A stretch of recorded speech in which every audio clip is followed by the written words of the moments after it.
Sharon, nahirapan na nga ba sa hindi pagkakasundo ni Christina at kanyang mag-ama na si Kiko at Frankie Pangilinan?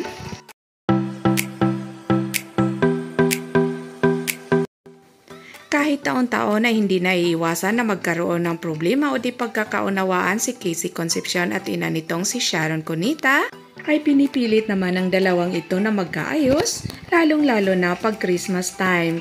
Doon lagi si Casey Concepcion nagsiselebrate kasama ang kanyang ina, kaya nagtataka ang lahat ngayon kung bakit si Sharon Cunita pa mismo ang nagbalita na hindi sa kanya magsiselebrate ng Noche Buena si Casey Concepcion.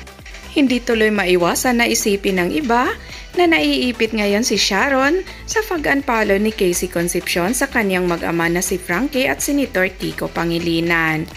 Mahirap sa isang ina na naiipit sa banggaan ng kanyang pamilya at sa panganay na anak kay Gabby Concepcion.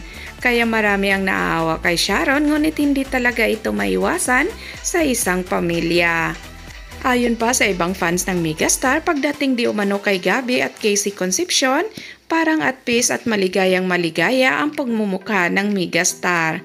Well mga ka-showbiz talkies, hangad ng lahat ang kaligayahan pareho ni Casey Concepcion at kanyang ama na si Gabby at inang si Sharon Cunita. Sana nga lang ay magkaayos-ayos na silang lahat para lubos na rin ang kaligayahan ng megastar sa kanyang pagdiriwang sa Pasko.